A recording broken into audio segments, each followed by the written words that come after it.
Welcome to another edition of Hart to Hart, the show where father and son exchange wits about modern-day life in America.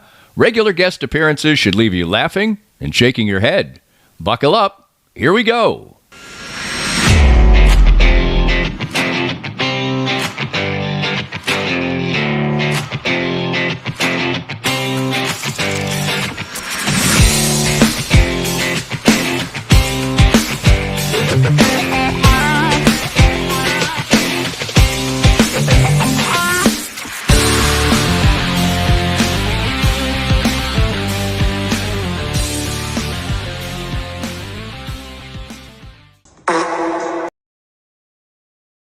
Welcome back to the next edition of the Hart to Hart podcast. Today we're joined by Broderick Jones. Broderick is an R&B singer. He's also a skateboarder, almost made it on the professional circuit.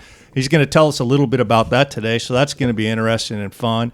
Not only that, he's a local Kansas kid that's been spending a lot of time out in Los Angeles trying to get his music career going. It's not just rap, but it's R&B as well. Is that right? Yeah, Welcome to have you. Yeah. Hello, Tom. Yeah. How you doing, buddy? Guy, man. Well, you didn't even mention the part though that we've known Broderick since 2008. No, we're going there. We're going there right now. I could tell. When were you born? What year? 63. 63. The 60. He said circuit. I haven't heard that word in a long time. I was like, hey. I was like, he's a boomer. Yeah, that's right. I am a boomer. I'm the last, and I love you for it, bro. I'm the last of the boomers. You look good, man. Yes. Yeah. So tell us a little about yourself and how you doing. Thanks for having me, guys. I've been a friend of this guy since I was a kid. Which grade did you guys go back to? Like fourth grade? Not eighth grade. Eighth grade. So I mean, I knew Broderick before, but when I was at Arbor Creek, I went to Chisholm Trail. I don't know what he went to Briarwood, and then he went to Frontier Trail 7th grade, and then 8th grade he transferred over to Chisholm, and that's when. And you know why I had to transfer? No, because I couldn't make it a city in the tracks. In sports, so I transferred to a school that was more white, and I was like the guy, and then I was there. Seriously? Well, hold on. I got something to address about this before we continue. Yo, Junior, my brother, I love Junior to death. I was always a fucking backup for him. Andrew Johnson, the white boy, but specifically Junior. Okay. I was always backup for him in high jump. I was backup for hurdles. So I would always run the heat that didn't matter, and I was like, I'm done. Right. I was like, so I moved to Chisholm. All white kids. Now I'm him.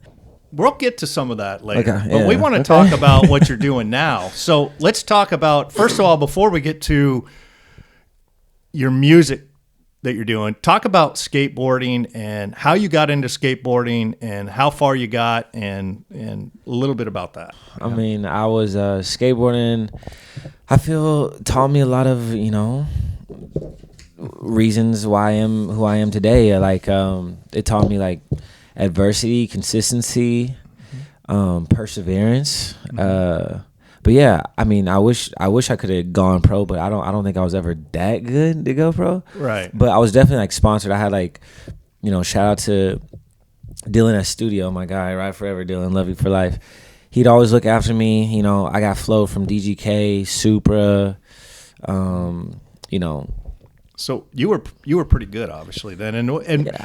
I mean, so when I was a kid, I grew up in Southern California. We had a place when I was probably about 10 years old. It was called the Concrete Wave, and back then it wasn't so much about doing tricks.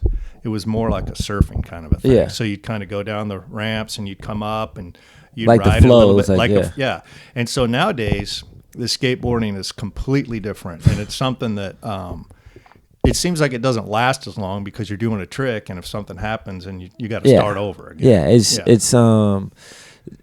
that's why I don't skate as much, because like you take a little bit away, like a few months, a year off, and like the progression of skateboarding is great. Like there's little kids that are doing tricks that like I would end on my part back in the day. Like I think the best trick I've ever did is like a back tail, like big heel out. And that took me like days in the summer. Like I was at the spot with me and Ozzy, and I was like, bro, like I'm never gonna get this. Ozzy. Oh man, that's a name. Ozzy, and now there's like 14-year-old little girls doing this in the Olympics, like first try. I'm like, okay. That's crazy. So Broderick, how'd you this? Because I don't even really know this about you, to be honest. Because I feel like when I had met you, absolutely. when I had met you, 8th grade. I think you were already skating. You thought you were a basketball player then too, but you were also. I think you were. Already That's funny. Though, right? That's you're funny for that. Yeah, I was. Yeah, Okay. I know. I think. All right, come on. I came over from FT, and all the girls at FT. Honestly, going back to it, I started everything just to get girls. Like I started skateboarding because all the girls at FT wanted. Yeah. No, listen, I'm gonna be straight up with you. Yeah. I started skateboarding because all the girls at FT wanted skateboarders. I Like, thought that would be a good thing then. Well, we do during this podcast, we do want to show we are going to show some videos of you skateboarding. So that'll be kind of fun. So we want our viewers to see some of that. And we also want to put up Nick's skateboarding adventures as well. And we're going to put up a picture of his foot where he had, how many plates do you have in your foot right now? Well, so 2 plates and 7 screws. So me and Therm went through a phase. I've always liked skateboarding. I've always liked that, and that kind of stuff. But I was like, I don't know. yeah, the way Therm's locked in on the camera right now is hilarious. just locked in, dude. He's dialed. Yo, it's what? like a street lamp. It's not moving. But no, I always liked skateboarding. So right when I graduated KU, we would go to this little park. What's that park called? 2 Trails. No, it's over Sarco Park. It's over by It's 87. 87th. Yeah. So anyway, it doesn't matter. So I go in. I'm getting decently good. Like I'm doing like little spine transfer stuff. The difference is I just wasn't scared to do this shit. I didn't care. You were just sending it. I would just do it. Yeah. So I'm doing stuff. End up breaking my arm. Go back a week later. Sling on. I'm like, fuck, darn. Let me see the board, dude. I'm going in. He had that So I itch, go man. in, get up on a little box. Hop off, and my ankle just. I mean, your toes are naturally, your foot's sitting like this, right? Yeah. At the end, my foot's sitting like that.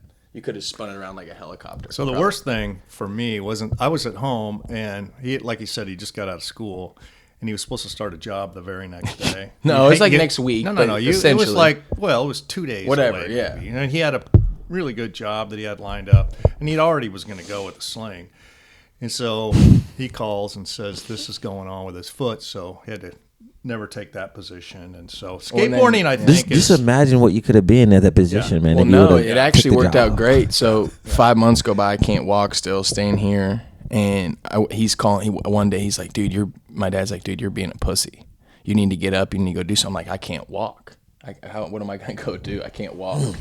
So we get into it. I get up and we're seriously about to square up. Keep in mind, my mom's at work, has no idea this is going on. I pack a bag and shoot to Indianapolis. Don't come back for 2 years.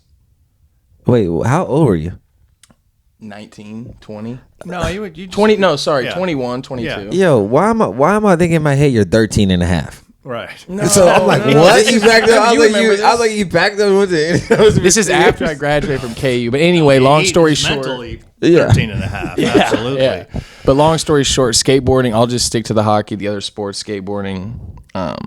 I the probably real won't ever. sport, hockey, the real sport, top shelf, let's- dangles. Yeah. So let's finish talking about our guest here. Yeah. So Well, yeah. you tried the skateboarding thing for a while, and that again we're going to show some video of that, and then I got tired. I was winning too much. yeah, there you I go. won 3 years in a row. I was like, I'm Did done you with really this. win? No, yeah, I like the Battle of the Boxes. I won 3 years in a row. I won 1 year because there's like intermediate. There's beginner, intermediate, advanced. I won 1 year intermediate, and then you can't perform in that anymore or compete. And then I went up and I won 2 years in a row. Oh god. That's And I was just like, didn't I realize felt like okay. I felt like MJ. And what's actually funny, I used to watch Tony Hawk's Trick Tips with Eric Costin. right. And every summer I'd like learn and like there's like these tricks they would teach you every day.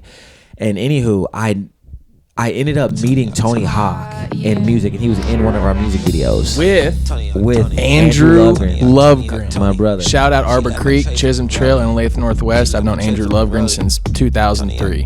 Deacon Chris Anthony, though. Deacon Chris Anthony, he's the boy, man. Love you. So you thought you were going to make? You thought at one point you were going to make it pretty big. Yeah. And when did you decide that I'm not going to do this anymore, or I'm not going to take it as serious? I think at some point I just started doing music more, and it just drifted away. And Good. I was So like- You were. So then the second part of what you were kind of known for too, and I kind of looked this up when we were booking you as a guest that you wanted to be the best R&B performer in the state of Kansas. The research, I love it. Yeah. Yeah. And then you made your way out to LA, right? He doesn't know you and shit. No, I mean, I didn't know know this guy. I didn't know any of this, and so I had to look. No, I know, yeah. And so tell us about your music career. You're more of it's not rap as much, right? It's more R&B. Yeah. Some like that's always a funny question to me when people are like, oh, so what do? Do you rap? Do you sing? And I always be like people, when they come up to me like, oh, you're a rapper, and I'm like, no, I'm a singer.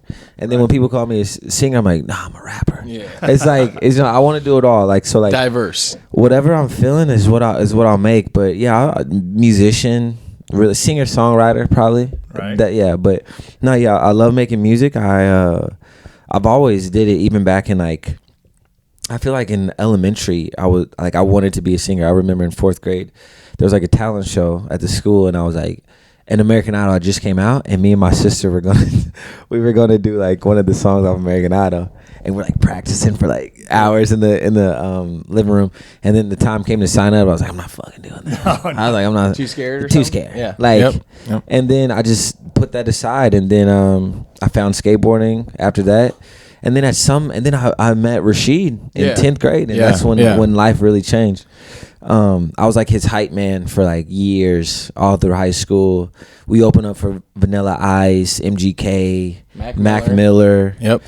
So Big you were Crit. up there. Oh, dude. You opened for some pretty famous But people. they were like where I am now. So like we didn't know Mac Miller would be Mac Right. Miller. We didn't know MGK would be MGK. But like, so it was really cool seeing them like opening up. It was at Grinders, I'm pretty sure. Like, but yeah, and I wasn't even singing. I was just hyping. I was like, jump, like the crazy dude next to him, just trying to get hyped. But yeah, that's. But you're still giving it a go. You're in and out of LA, right? In and out of LA. Just came back in November.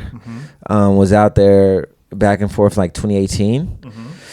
And yeah, I've accomplished a lot of crazy things that I never thought I would accomplish. But like, because from the day to day, like when you do it, it doesn't really seem like you do anything or you did anything. But then like when you take a moment and you look back, you're like, damn, like I actually did some crazy things that like a lot of people don't get to experience, or like I never thought I would be. But I'm not happy. I still, there's still like, it's like when you get $1 million, you're like, You want more. I want $2 million. Yep. So I'm not happy of the things I've did, and I've never let accomplishments be like the pinnacle. So yeah, man, I'm just. So I'm where you still go trying from here? So like, are you doing a new album, or what are you doing from now? Right now, I am working on a couple of new tapes. I'm working on a Christmas deluxe one, of Sad Christmas. I'm working on the Christmas show, which is December 14th. You guys got some tickets for you guys. Perfect. Now you were on some shows. Yeah. We'll talk about that for the audience. I was on NBC's American Song Contest. I forget the name of it. That was crazy experience. Semi-finalist. I went up against like some people that like I grew up to listening, like Alan Stone. You can ask Rashid. Yeah. I used to cry over girls. Jillian Jameson. Really? I used to weep tears, man. Wow. Why are you weeping tears over? Like I said, if you strip it all back, Broderick Jones starts everything because of women. I started skateboarding because of women. Yeah. I started music because I wanted to get girls like Justin Bieber. Right. So Justin Bieber's an influence on you? Big influence. Yeah. Big influence. Bieber is the man, though. Without Bieber, without Drake and Chris Brown, I wouldn't be who I was. Is that right? And so, Broderick, I got a question, because this is something like that when we started the podcast, like we still don't really know what we're doing. We're just doing it for fun, hanging out. But as far as like you've been doing this for a long, long time, but how much, and I kind of already know the answer to this, but I want people to understand that are watching, how much money have you spent into your craft with music? Oh, that's a great question. Have you made money, or if you don't want to say, or what? Losing money. I'll be straight up. If it's it's honestly borderline crazy. Yeah. If like you really find out who loves it or not. Right. Yeah. I have a lot of friends who started it and don't do it, who like dabble in it, but they can't fully go because it takes And what's crazy is the bigger you get, the more money you have to pump into it, and the less money you're getting. Like, okay, so help me and the audience understand, when you say you're pumping money into it, what are you pumping money into? Like the audio stuff, your people that are editing, where's your money going? It really varies. You know, for me, I was lucky enough to know how to record myself, and I have all the equipment. I have a studio in my basement, but there was a time it wasn't like that. There was a time where I would have to pay for studio time. There was a time I did have to pay for, YouTube beats or something like that. But now, me and my friends, we've all self-taught, so like we're self-sufficient. Right. So like when I'm out in LA, a lot of the kids out there are just working, 50, 60-hour weeks just to get a couple hours in the studio, and I'm like, I can't even fathom that. Like that on top of, So they're working a job to pay to get studio time. Just to get studio time. Because getting noticed, pumping into like music videos and marketing is a whole different. That's a whole different. So how do you get noticed? How's a guy like you going to get? I mean, do you have to have a promoter? Do you have to have somebody, or is it just get out there and then somebody says, "Hey, I'm going to marketing." The biggest thing I tell people is marketing. Like, you need money for marketing. That is, if you ask me, in my opinion, I've seen the most growth when you literally pump that money into marketing. So if you have $5,000 to make a video, you should have like $6,000, $7,000 to pump on marketing for that said video. For that specific video. So you're looking at like 10 to 12 grand. Yeah, like we have a music video, Icky. Yeah, that one's dope. And that took that. If we didn't have the connections that we have, that's $100,000 music video. Like with the VFX, with the cast, the crew, that music video is low $80K, like high 100, like to make that video. We made it on $10,000. So there's a bunch of guys out there that are losing money every day, and and what's the percentage that make it? 1%? I don't know. Tough, huh? Yeah, maybe slimmer than that. But I always tell people it's the guys who quit, who don't make it. So like, well, true. So Right. just if you just don't stop, then your chances are a little bit slimmer, a little bit better. So with the you talked about, I mean, obviously a lot of people from around here know you were on the America's Song Contest, but what was where maybe some other, I saw one, you posted something on your Instagram years ago where you were at some like party with Anderson .Paak. Yeah. Talk about maybe some of the cool people you met or been around or in the studio with. Are you using Todd's phone? We're doing it right now. We're live. So thank What's you, up? Mom. Mama Hart. While we have her, can you talk about the eggs in the microwave? Yo, I'll tell you right now, Mama Hart taught me everything. When it comes to 21st century cooking, everything. The microwave. She's known for her cooking. Yeah. No, I haven't tasted the cooking now. Can I come over for Thanksgiving? Well, I'll have to cook it. Are you I'm cooking being this year? funny when I say that she's. So the story goes that you've never heard of the food that she made you this time, and it's still famous, isn't it? The egg in eggs. the microwave. The eggs. Talk You about never the heard of eggs. that? That's crazy. I've never seen. Well, I've never seen her make it. No, Is you've it- seen her. Remember No, when she no, used to yeah, make no, eggs? I know But that. Have you never seen someone do that before? No, I've never seen anyone Okay. do that before. So yeah, long story short, Malia would make breakfast for Nick and the kids, and then Broderick and other people would come over, and she'd make the eggs in the microwave. And I've never heard of that. With either a until she drop of started- milk. With a drop of milk. Yeah. And they're kind of, it's rubbery, Yeah. but It works. yeah, it works. It works. Yeah. Listen, the only thing I'd say is you got to stop it every 15 to whisk it. Yep. Yeah. Because if you don't, then it's gonna bubble out, and that's when it's gonna be It's just rubber. hard as a rock. You gotta keep whisking it. That's what it is. Yeah. 15-minute increments. So thank you, Third- Mom. So That's he a was, therm- but therm like that. before Mom came down, he was telling us a little bit about some of the interesting people that he's met Yes. on his journey. So tell us a little bit about some people you've met, and maybe some people that surprised you, that were maybe humble and nice, and some people that were a little bit stuck on themselves, or those kind of things in the music industry, or famous people. Honestly, I haven't met too many. I don't think I've ever met anyone who's like stuck on themselves. I'm like, Oh, that's good. most people, everyone I met they're pretty cool people. Big people though too. I met Anderson .Paak. He was cool.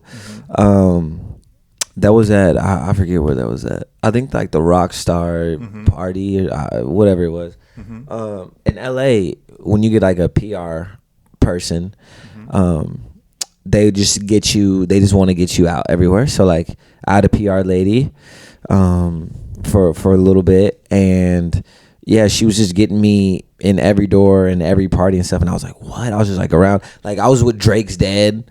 And I'm like, yo, Dennis? I'm like, Dennis? Wow. I'm like, dude, you literally birthed one of the GOATs, bro. Yeah. Like, Yeah. and he's out there like, you know, with like, you know, just bad women. And I'm just like, Yeah.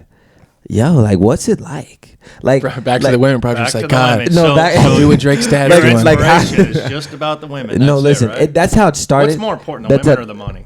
the money? The money. So the real inspiration is the money. The- In the end, yes, it is the money. At Second the end, it is is the women. money. Yeah. Yeah, second is very women. No, actually, we want to step away from women right now. Women will actually just, well, actually, honestly, it might just be the women because in order to make the money, I need the stories of the women. Okay. All right, Explain. I did this right there. The stories of the women. The stories from the women make the money. Okay, I see what you're saying. If they're- That's fair. yeah.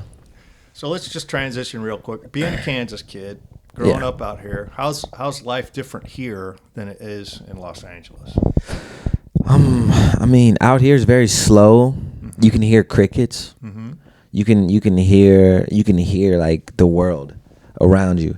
In LA, it's just like What's going on? you can't hear nothing. And like I was like on Hollywood Boulevard, so like you just smell feces. Like I couldn't even eat my acai bowls in peace outside. I had to go inside. I was like, Yeah. So it's kind of stinky. run down and stuff. It's very run down. Like Hollywood, there's like a sliver of Hollywood that looks good. So When you were growing up there, was it way different? It was super nice, beautiful, yeah, probably. It was different. I think what's happened in the last, I'd say 20, 25 years, there's been some big changes. In fact, I remember we would go down, we would go up to Hollywood too, and we would go up in that area to go to Tommy's Hamburgers when I was in high school. Okay. So we'd go up there, and that was about a 30-minute drive. And we never, just a regular driving on the freeway. Well, now, I got off the highway there, I went to LAX, and there was homeless camps everywhere. And I couldn't believe it. I didn't know what happened to California. No, it's honestly astonishing. It's like there's so much homelessness, and I'm like, yo, like help these people. Like, But I don't know what the answer is. I don't know if it's all related to housing costs, or if it's drugs and alcohol, or if it's a combination of everything. I think it's a combination of everything. But I definitely think I feel like there's too much money in the world for people to be homeless, and that's for a different Absolutely. conversation. But But, yeah, man, but it's crazy. that kind of went back to our conversation: is how is it different? But if you had to pick a place to live full time, would it be here or there? Neither. Neither. It- Where would you go? I would go like on New York. I love New okay. York. Okay. Arizona's cool, but it's too hot. Too hot, yeah. If I had a perfect world, I'd have a house in LA. I'd have a house in Kansas. I'd have a house in Arizona and New York, and probably Paris. Wow. Okay. So again, where's your career going right now? Where are you taking your career, and where can we expect to see you, and what's next? I'm just trying to keep the ball rolling. I'm trying to become bigger. I fell in love with doing shows. I did a lot of shows this summer. I opened up for Quinn XCX at P&L for 4,000 people. That was crazy.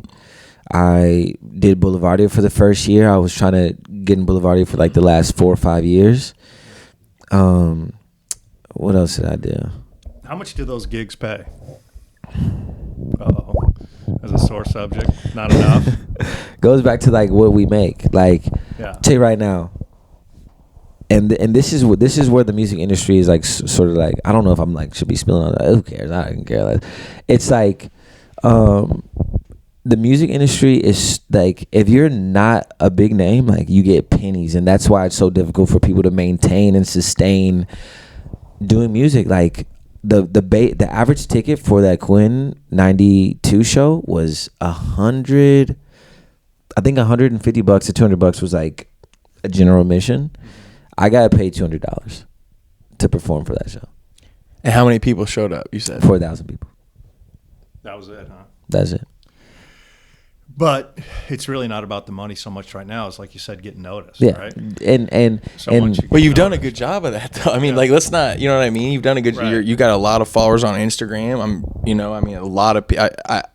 I know a lot of people that you don't that live downtown, and if you bring that name up, or people have brought your name up around me, like you're well known in the area. So I would say that I would say, honest to God, and I mean this, and I have a lot of friends that do music and a lot of people who talk about it. Like you said, I think that's the biggest thing. They talk about it, but they'd rather go do other things, whatever the case may be. But I think if you lock yourself in, like you said, you've been doing, and just like, this is what you want to do. Yeah. I mean, it's gonna come eventually. Yeah. You know what I mean? And it comes down to like, are you willing to do that? Like, I'm willing to do shows for $200 because like in hindsight, at the end of the day, it's like I'm really not that big. Like, as much as people know me in the city, like they don't. So like I'm trying.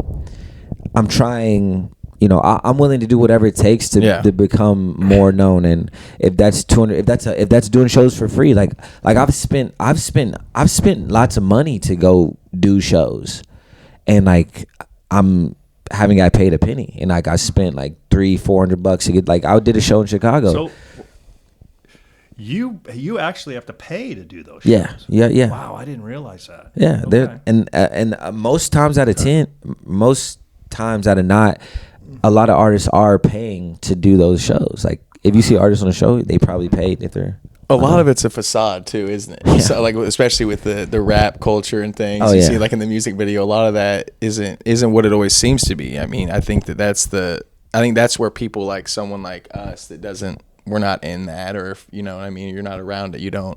Oh, this guy's he's famous. He's on blah blah blah based on what he's wearing. But a lot of cases, you know. What I mean, similar situation.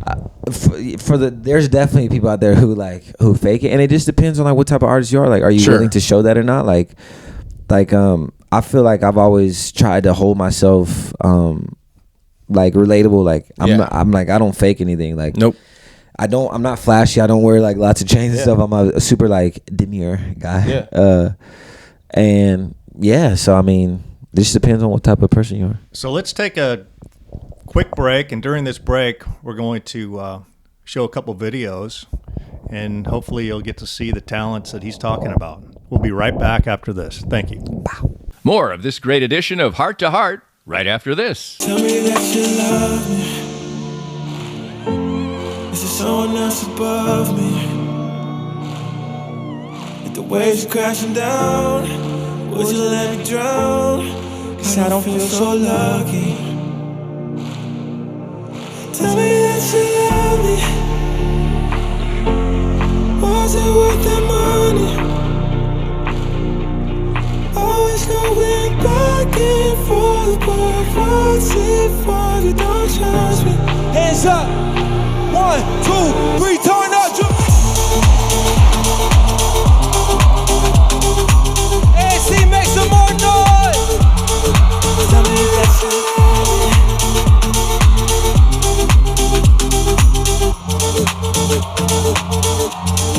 Tell me that you love me.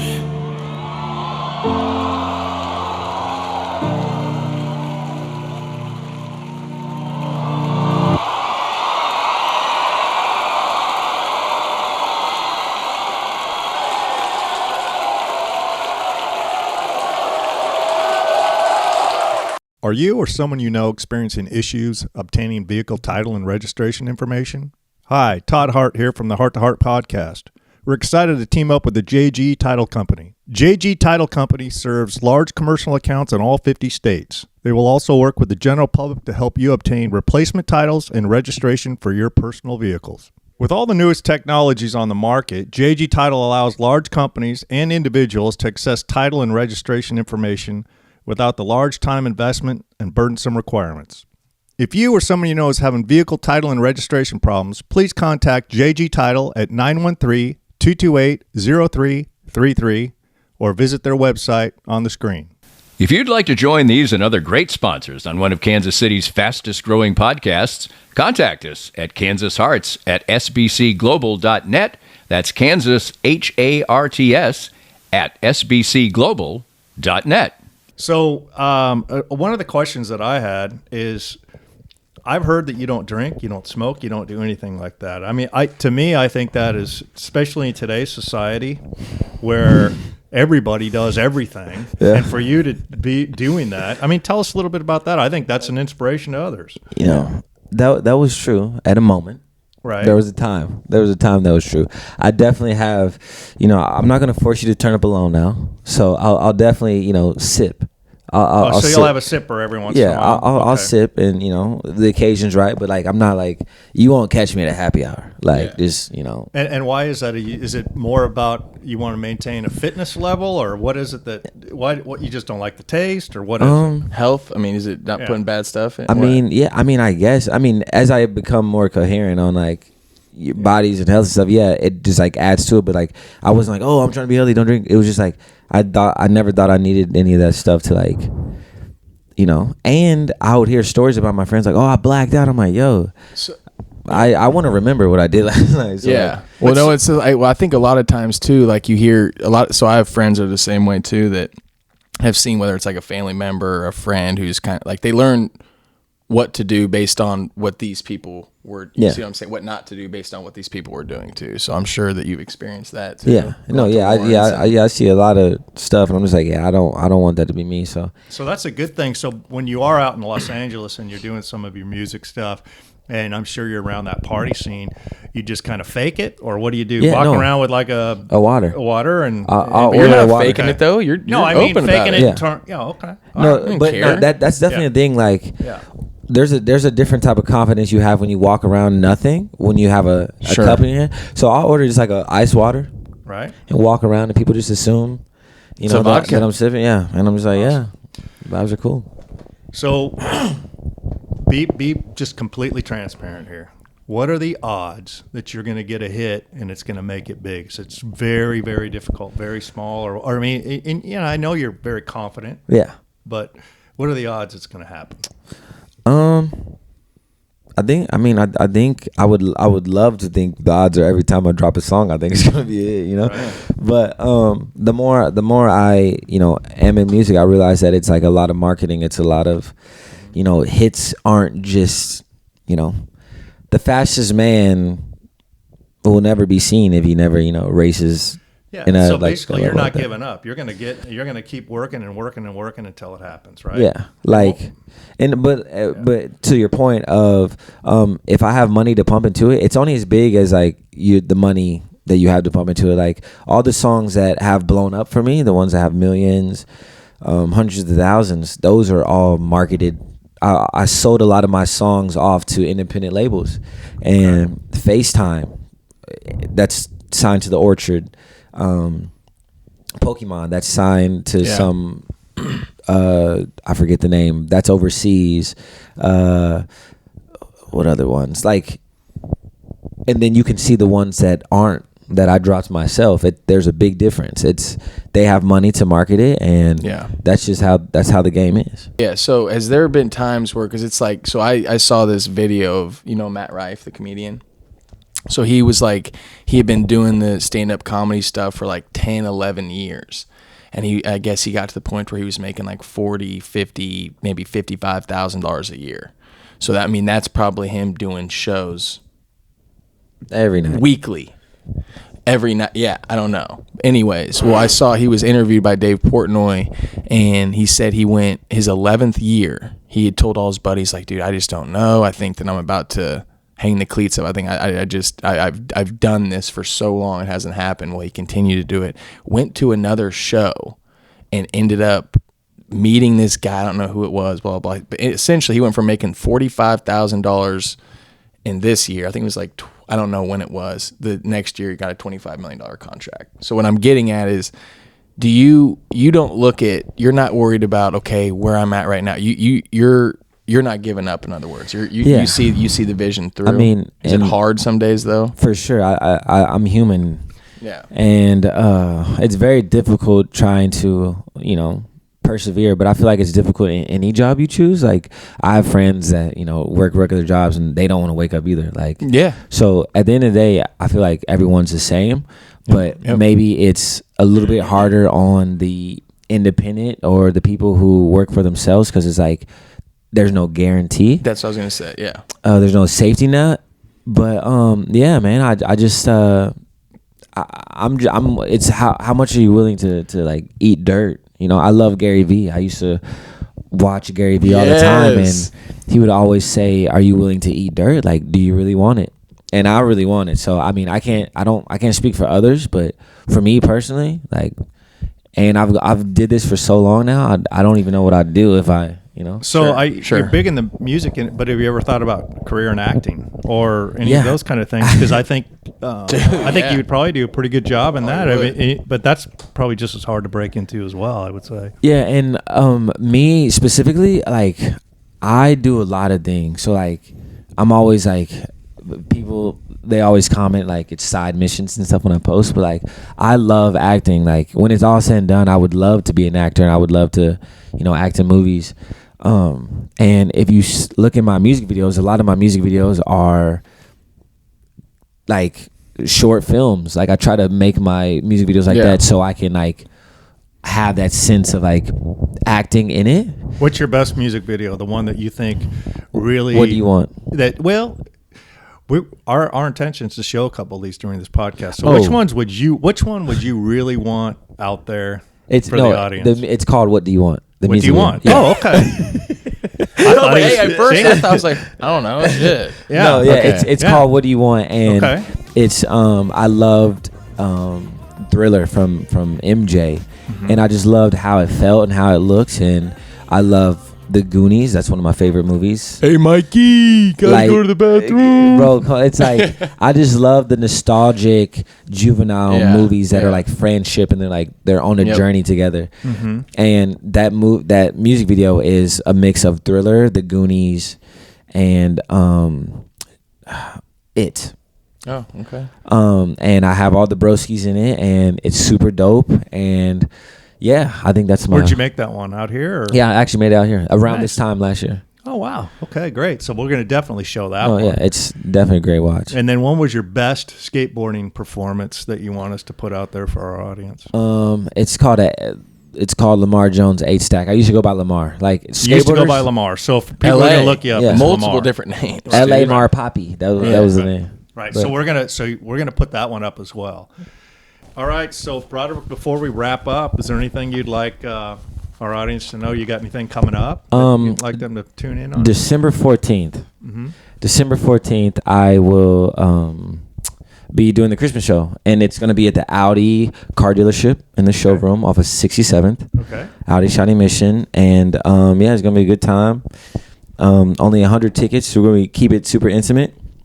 But with the purchase of a ticket, you'll get free alcohol and a good time. There are going to be other artists there. One girl, Kate Cosentino, she is from The Voice, and my friend Chloe, who was also on the TV show with me. So it'll be a good time. And Broderick said he'll drink with you. Yeah, I'm gonna be buzzed out. Yeah, right. So buzz the beach ball. No, but some of the, besides this one coming up though, any other shows that you want to touch on that you've been on, any big ones or people you've opened for? I mean, I know we kind of touched on that earlier, but is there anything that's been more recent that you've done? Nah, I think that's the Quinn one is the most recent one, like a month and a half ago maybe. Okay. Might be going on tour in November, December with Moonlander. But who's that? I don't know who that is. He's like an up and comer as well, but he's opened up for like some big artists. He's on tour right now with the dude who loves MILFs. Who loves who? MILFs. MILFs? Yeah. Oh man, I don't know. I forget. Anyways, yeah. So he's coming up. Okay. Here's another thing. This is one of the last things we want to touch on. So Broderick, I mean, obviously good skateboarder, good musician, but Broderick, honest to God, believes that he is whether he has 4 years of eligibility, he's a Division I athlete, or he could play professionally. So what we're gonna do now, and we'll pop this up, we're gonna go out and see how well he throws that ball. Yeah. Yeah. So we're going to wrap up today. We had a great visit with Broderick.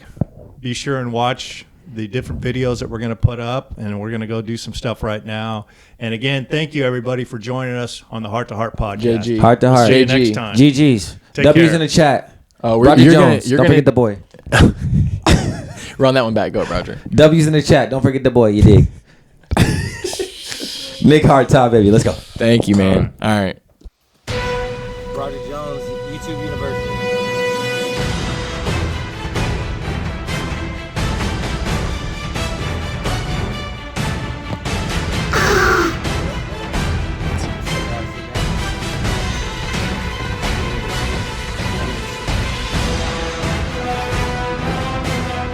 Damn the fuck, I just need to watch this.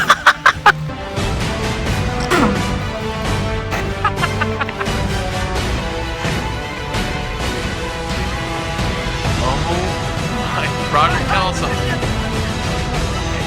Here you go.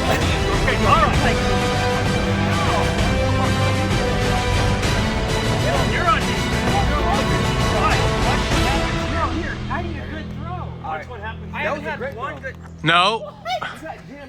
He did. Can you let me show you play? Let me show you play now. Yeah. Miss Hart. One-handed though, and they're using it as an excuse. Hey, if the Terminator can catch this ball On Broderick. on Broderick, That shows the top of basic quarterback. ready?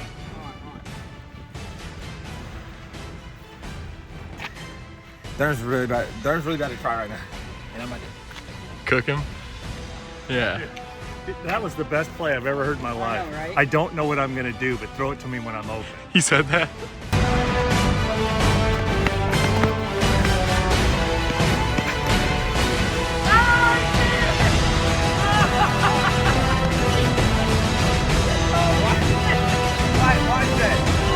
watch that. I gave that to you. I gave that to you. Watch that. That's all good. He's gonna burn me. No, wait, Thurman, look at me. If you want to be the man you want to be, start acting like it. You are now Richard Sherman. Okay.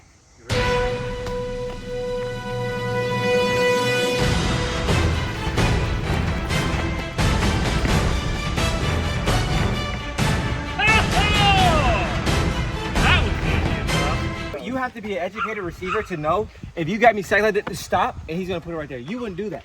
You would have kept going. Where are you gonna throw it? Yeah, well, dude, we can do this too. Let's go play soccer, and I'll literally poop on you. No, Soccer? you don't want soccer. No brother. way, you'd kill him. Are you serious? You don't, brother. There's no You know what they so- call me? No one plays soccer, do they? What, Ronaldo? Black Pele. Okay. Yeah. Who plays Pele was soccer? black. Yeah. Good job, though. You're fourth grade. All right, ready? Come on. Your new nickname's the Baconator. Okay. Look at that coverage, man. What do you think about those routes, though, when they curl around like that? Can you tell me? Because you have a good football IQ, so Roger, what I want to know from you Ronnie?